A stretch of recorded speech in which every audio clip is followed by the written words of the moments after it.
The lipstick stain on Richard's collar told me everything I needed to know. I stood in our bedroom, his crumpled dress shirt dangling from my trembling fingers, my world crashing down around me. "Laura, have you seen my blue shirt?" Richard's voice echoed from downstairs. I swallowed hard, composing myself. "I'm ironing it now, honey." I lied, my voice unnaturally high. I shoved the shirt into the hamper and grabbed another from his closet, my mind racing. As I descended the stairs, Richard appeared at the bottom, looking impatient. "There you are. I'm running late for my meeting." I handed him the fresh shirt, studying his face. Did he look guilty? Nervous? I couldn't tell anymore. "Here you go. Have a good day at work." He pecked me on the cheek, the scent of his cologne making my stomach churn. "Thanks, babe. Don't forget Ava has soccer practice at 4. "I know," I said, forcing a smile. "I've got it covered." As soon as the front door closed behind him, I sagged against the wall, my mind whirling. How long had this been going on? Who was she? And how could I have been so blind? My phone buzzed, startling me. It was a text from Alice, my best friend. "Coffee at Rosie's in 20?" I hesitated, then typed back, "See you there." At the cafe, Alice waved me over to our usual corner table. Her smile faded as she saw my face. "Laura, what's wrong? You look like you've seen a ghost." I slumped into the chair across from her. "I think Richard's cheating on me."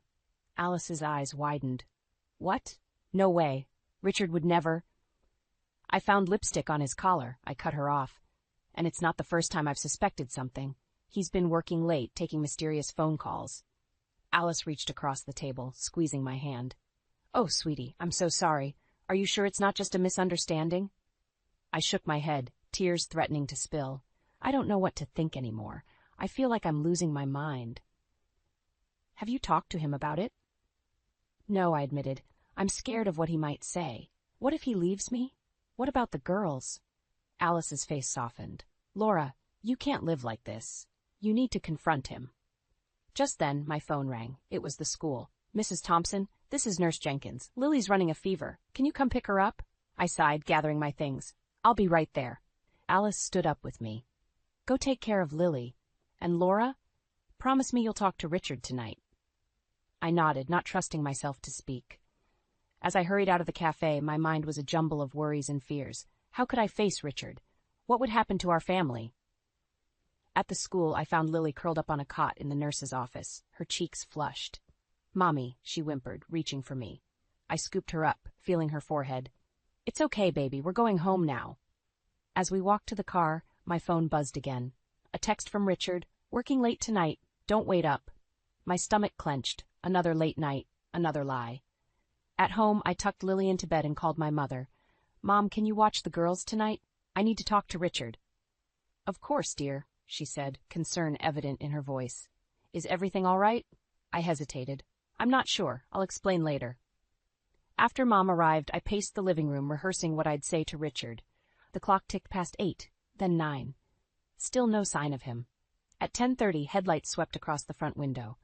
I steeled myself as the key turned in the lock. Richard stumbled in, reeking of alcohol. "Laura, what are you still doing up?"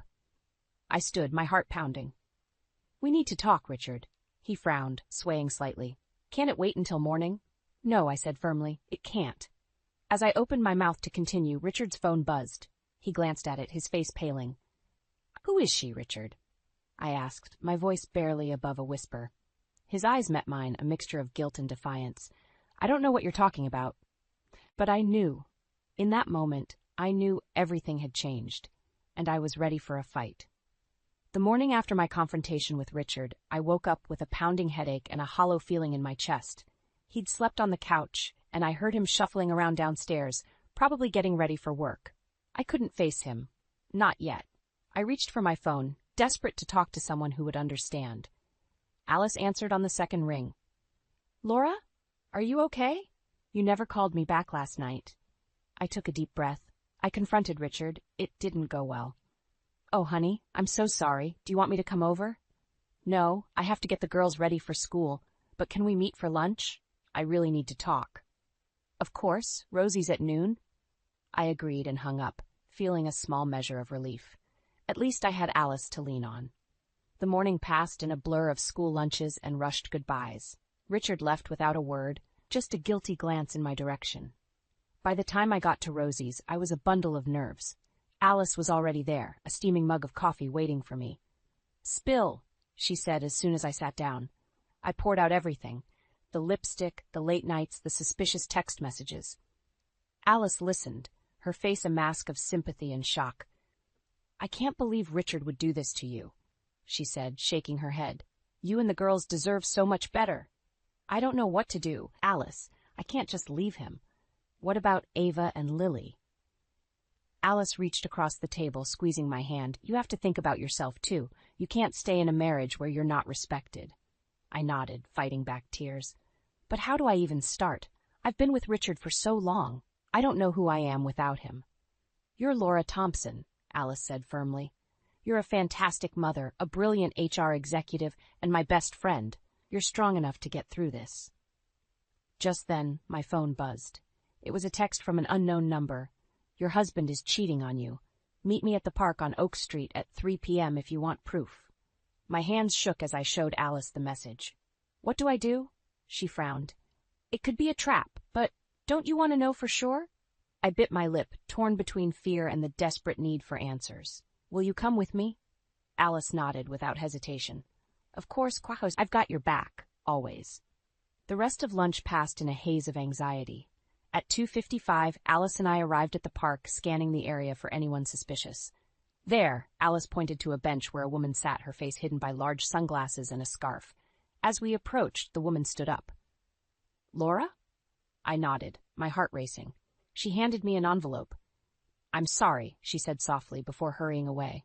With trembling fingers, I opened the envelope. Inside were photos, dozens of them. Richard with another woman, kissing, holding hands, entering a hotel. My stomach lurched as I flipped through them. "Oh, Laura," Alice whispered, her face pale as she looked over my shoulder, but I barely heard her.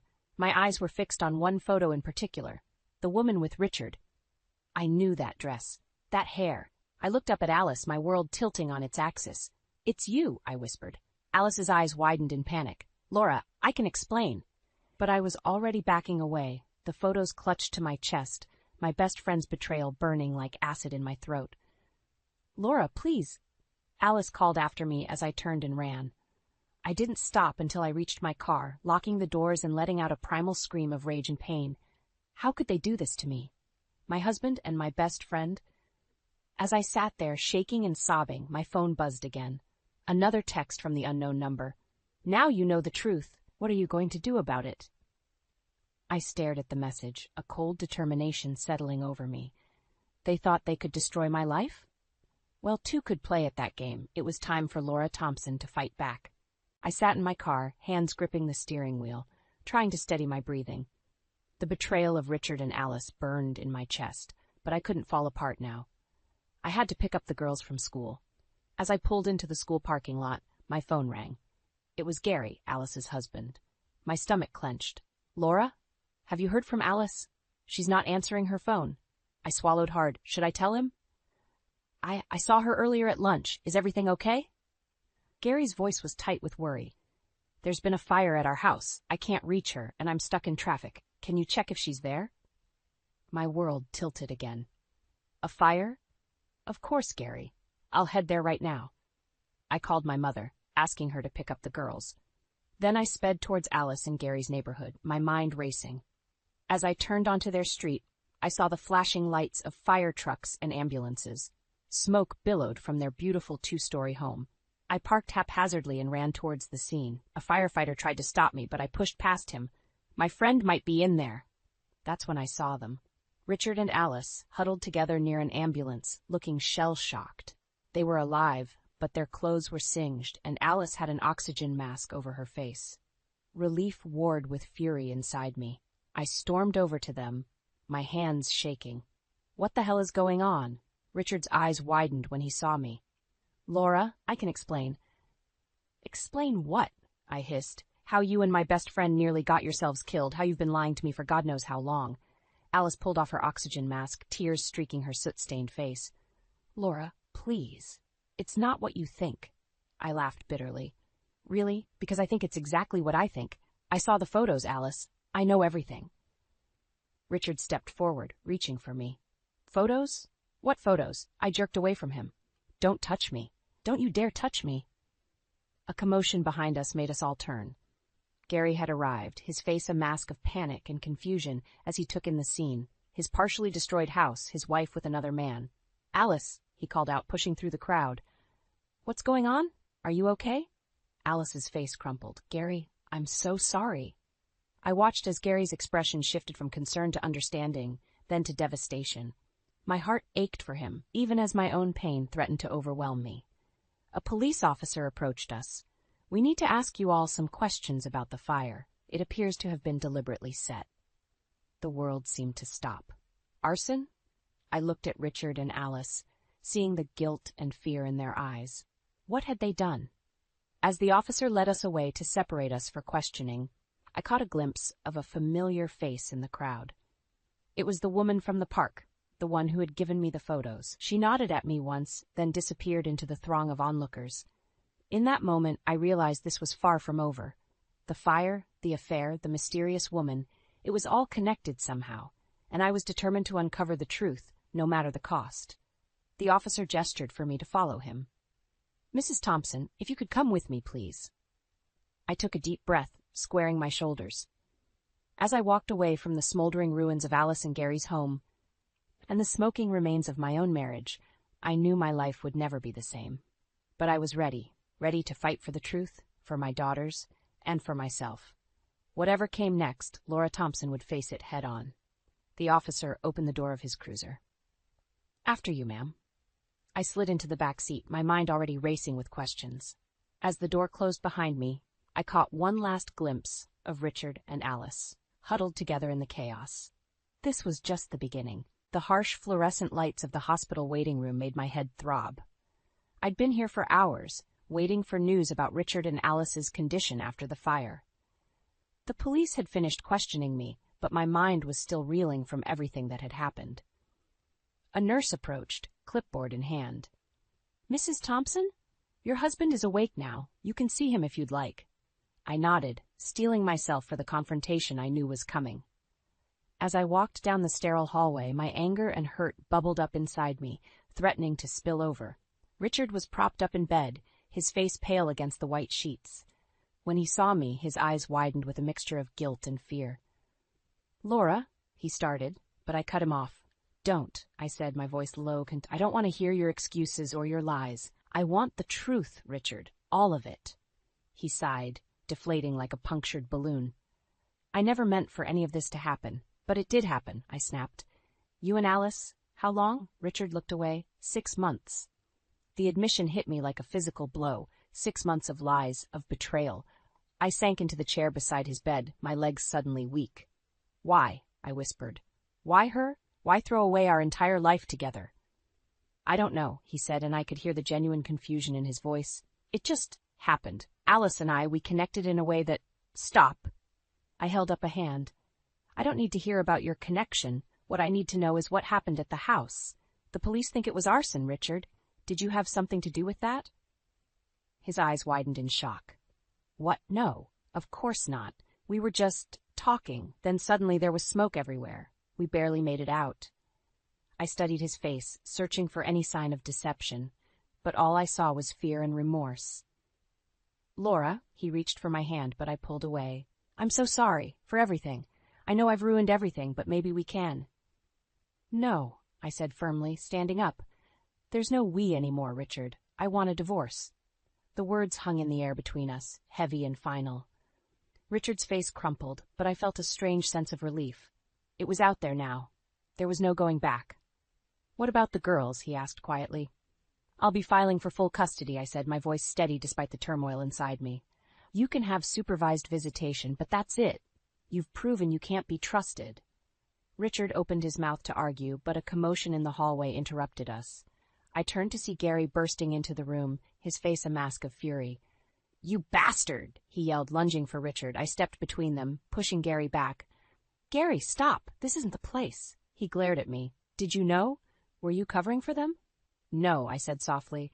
"I just found out too. I'm so sorry, Gary." The fight seemed to drain out of him, replaced by a bone-deep weariness I recognized all too well. "What are we going to do?" he asked, his voice breaking. I took a deep breath, making a decision that would change all our lives. We're going to fight back, together.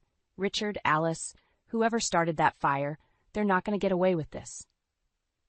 Gary nodded slowly, a spark of determination igniting in his eyes. You're right, we deserve better than this. I turned back to Richard, who was watching us with a mixture of fear and resignation. I'll have my lawyer contact you, I said coldly. Goodbye, Richard. As Gary and I walked out of the hospital room, I felt a strange sense of calm settle over me. The road ahead would be difficult, but for the first time in months, I felt like I was on the right path. Whatever came next, I was ready to face it head-on. The days following the hospital confrontation passed in a blur of lawyer meetings and hushed phone calls. I'd managed to keep the girls shielded from the worst of it, but I knew I couldn't protect them forever. As I sat at my kitchen table, staring at the divorce papers my lawyer had just delivered, my phone buzzed with a text from Gary. We need to talk. Meet me at Rosie's in an hour? I hesitated, then replied, I'll be there. At the cafe, Gary looked as haggard as I felt. He slid into the booth across from me, his eyes darting nervously around the room. Thanks for coming, he said. I found out something disturbing. I leaned forward, my heart racing. Gary pulled out his phone, showing me a series of text messages. These are from Alice's phone. I shouldn't have looked, but I had to know. As I scrolled through the messages, my blood ran cold. They were between Alice and Richard, discussing not just their affair, but something far more sinister. Oh my God, I whispered. They were planning to leave us, to take the kids and disappear. Gary nodded grimly. There's more. Look at the last few messages. I kept reading, my hands shaking. The final texts were about the fire, confirming what I'd feared all along. It wasn't an accident. They set the fire themselves, I said, my voice barely audible, to collect the insurance money and fund their new life. Gary's face was a mask of pain and anger. We can't let them get away with this, Laura. We have to do something. Just then, my phone rang. It was the hospital. Mrs. Thompson, it's about your husband. He's demanding to be released, but we need your consent as his emergency contact. I looked at Gary, an idea forming in my mind. Don't release him, I told the nurse. I'll be there in 20 minutes. As we rushed to the hospital, I filled Gary in on my plan. It was risky, but it might be our only chance to get the truth. At the hospital, we found Richard arguing with a nurse. When he saw us, his face paled. Laura, what are you doing here? And why is he with you? I stepped forward, my voice steady. We know everything, Richard. About the affair, the fire, your plans to take the kids. It's over. Richard's eyes darted between us, panic setting in. You don't understand. It wasn't supposed to happen like this. We never meant to hurt anyone. But you did, Gary growled. You betrayed us. You put lives at risk. For what? Money? Richard slumped back onto the bed, defeated. Alice said it was the only way, that we needed a fresh start, away from all the lies. I felt a surge of anger. And what about our children, Richard? Did you think about what this would do to them? He couldn't meet my eyes. I'm sorry, Laura. I've made such a mess of everything. Just then, a commotion in the hallway caught our attention. Alice burst into the room, her face wild with panic. Richard, don't say another word, she cried. Then she saw Gary and me, and her expression crumpled. Oh, God, you know. The four of us stood there, the weight of betrayal and destruction heavy in the air. I looked at Gary, seeing my own pain and determination mirrored in his eyes. In that moment, I made a decision that would change all our lives forever. I pulled out my phone and dialed. This is Laura Thompson. I need to speak to Detective Johnson about the arson case. I have some new information. As I spoke to the police, I watched Richard and Alice's faces crumble with the realization that their carefully constructed plans were falling apart. This was it, the point of no return. Whatever happened next, I knew our lives would never be the same. But for the first time in months, I felt a glimmer of hope. The truth was finally coming to light, and with it, the chance for justice and a new beginning. The hospital room crackled with tension as Detective Johnson finished taking our statements. Richard and Alice sat on opposite sides of the room, their faces ashen. Gary stood beside me, a silent pillar of support. Mr. Thompson, Miss Carter, the detective said, his voice grave. Based on the evidence and your confessions, you're both under arrest for arson and insurance fraud. As the officers moved to handcuff them, Richard's eyes met mine, pleading. Laura, please, think of the girls. We can work this out. I felt a surge of anger. You should have thought of them before you decided to burn down a house and abandon your family. Alice sobbed as she was led away. Gary, I'm so sorry. I never meant for it to go this far. Gary's jaw clenched, but he remained silent. As Richard and Alice were escorted out, Detective Johnson turned to us. We'll need you both to come down to the station for further questioning. I nodded, my mind racing. Of course, but first I need to make arrangements for my daughters. Outside the hospital, I called my mother. Mom, I need you to keep the girls overnight. Something's happened. After explaining the situation, I hung up, feeling the weight of everything crashing down on me. Gary touched my arm gently. Are you okay? I shook my head, fighting back tears. I don't know how I'm going to tell the girls their father's been arrested. How do you explain something like that to children? Gary's eyes softened with understanding. We'll figure it out together.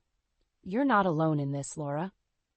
At the police station, hours passed in a blur of questions and paperwork. As we were finally preparing to leave, my lawyer arrived, looking grim. Laura, we need to talk, she said, pulling me aside. Richard's lawyer is already pushing for a plea deal. They're trying to use your children as leverage. My heart sank. What do you mean? They're threatening to drag out the divorce proceedings, fight for custody, unless you agree to a more favorable settlement for Richard. I felt the room spin. After everything he'd done, Richard was still trying to manipulate me through our children. Gary overheard and stepped closer. That's blackmail. They can't do that, can they? My lawyer sighed. Legally, no, but they can make things very difficult and drawn out. I closed my eyes, trying to steady myself. When I opened them, I saw Gary watching me with concern.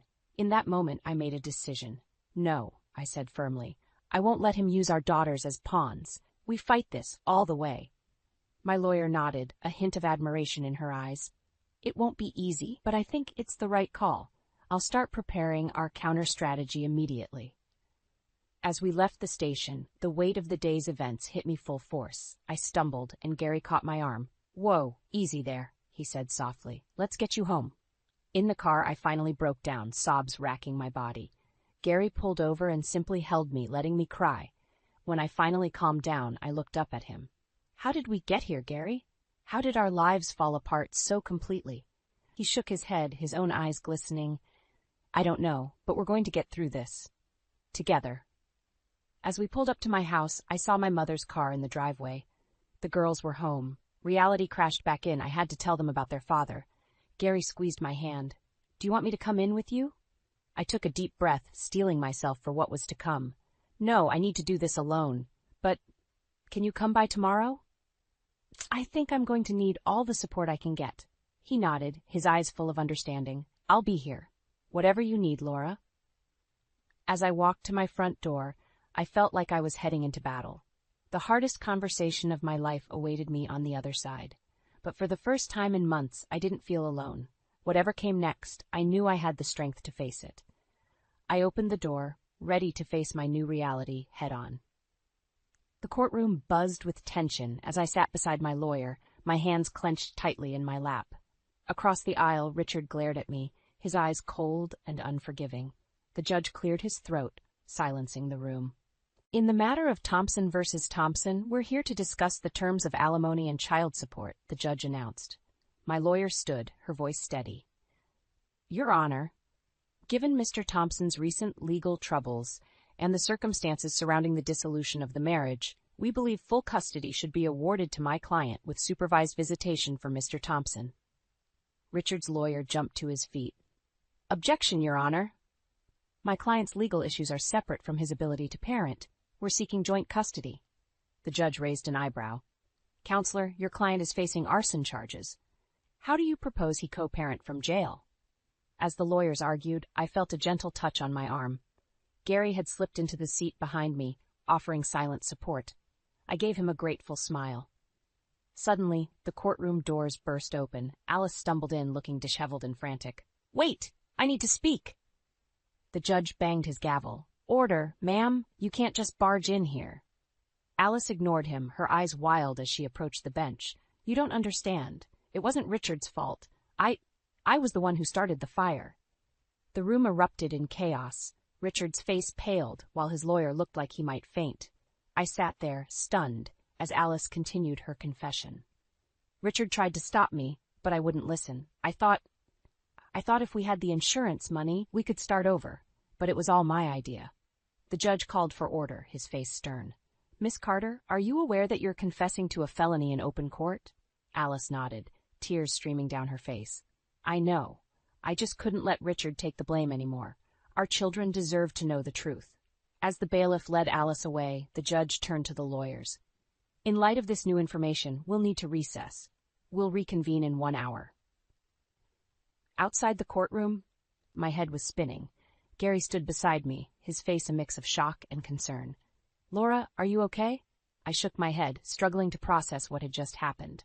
I don't know. I thought I had it all figured out, but now? My lawyer approached, looking grim. Laura, we need to talk strategy. This changes everything. As she outlined our options, I found my thoughts drifting to Ava and Lily. How would this affect them? How could I protect them from all this chaos? Suddenly, I saw Richard walking towards us, his lawyer trailing behind him. My body tensed, ready for another confrontation. But when he reached us, his face was different, softer, somehow. Laura, can we talk?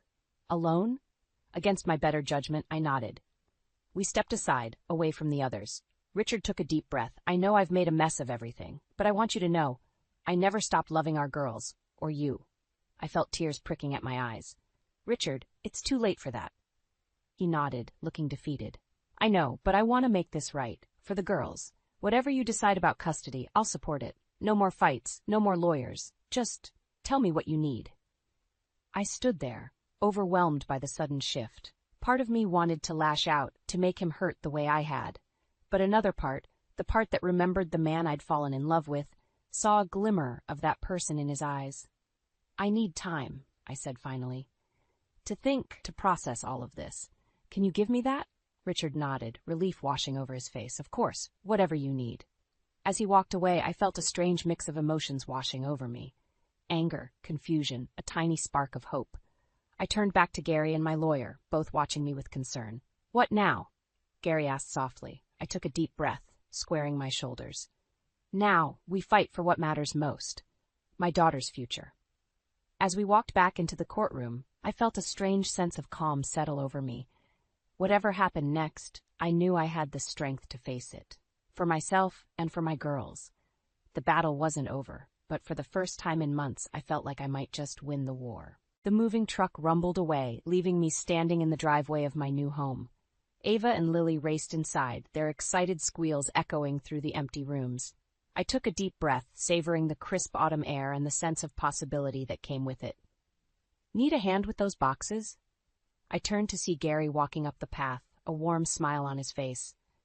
Over the past few months, he'd become an unexpected source of strength and friendship. I'd love some help, thanks, I said, grabbing a box. As we carried the last of our belongings inside, my phone buzzed. It was a text from Richard. Hope the move went well. The girls settled in okay? I hesitated before replying. They're excited. Thanks for asking. Our relationship had evolved into a cautious co-parenting arrangement. It wasn't perfect, but it was better than I'd ever imagined during those dark days of the divorce. Mom, can we set up our rooms now? Lily called from upstairs. Coming, sweetie, I called back, then turned to Gary. Want to stay for dinner? It's just pizza, but... He nodded, his eyes crinkling at the corners. I'd like that.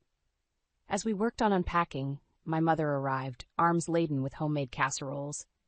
I thought you could use some real food, she said, kissing my cheek. The house slowly came to life with laughter and chatter. As I watched Ava showing Gary how to properly arrange her stuffed animals, I felt a warmth spread through my chest. This wasn't the family I'd imagined, but it was beautiful in its own way. Later that evening, after the girls were in bed and Gary had gone home, I sat on the porch with my mother, sipping tea. You know, she said softly, I'm so proud of you, Laura. You've handled all of this with such grace. I felt tears prick at my eyes. It doesn't feel like grace most days. I still get so angry sometimes thinking about what Richard and Alice did. Mom squeezed my hand. That's normal, dear, but look at what you've built from the ashes of that betrayal. You're stronger now, and your girls are thriving. As if on cue, my phone buzzed with a news alert. I gasped as I read the headline. Local business owners face bankruptcy after failed insurance scam. The article detailed Richard and Alice's financial downfall, their reputations in tatters. For a moment, I felt a flicker of satisfaction, quickly followed by pity. They'd lost everything, while I'd gained a new life. What is it? Mom asked, concerned. I showed her the article, watching as her eyes widened. Oh, Laura, how do you feel about this? I took a deep breath, surprised by my own response. Honestly, I feel free, like the last tie to that old life has been cut. Mom nodded, understanding in her eyes. You've come so far, sweetheart. Your father would be so proud of you. We sat in comfortable silence, watching the stars come out. I thought about the journey that had brought me here. The pain, the betrayal, the moments of despair. But I also thought about the strength I'd found, the friendships that had deepened, and the love that had sustained me. As I looked out at the quiet street of my new neighborhood, I felt a sense of peace settle over me. The past couldn't be changed, but the future was full of promise. You know, I said softly, I think we're going to be okay. Mom squeezed my hand. More than okay, dear. You're going to thrive. I smiled, feeling the truth of her words in my bones. Whatever challenges lay ahead, I knew I had the strength to face them. And I had a family, not the one I'd expected, but one built on love, trust, and resilience. As I headed inside to check on the girls one last time, I paused in the doorway, looking back at the life I'd left behind. Then, with a small smile, I stepped forward into my new beginning, ready to embrace whatever came next. The door closed softly behind me, the sound of a chapter ending and a new one beginning. In the quiet of my new home, surrounded by the love of my daughters and the support of true friends, I felt a surge of hope for the future. It wasn't the happily ever after I'd once dreamed of, but it was real, it was mine, and it was beautiful.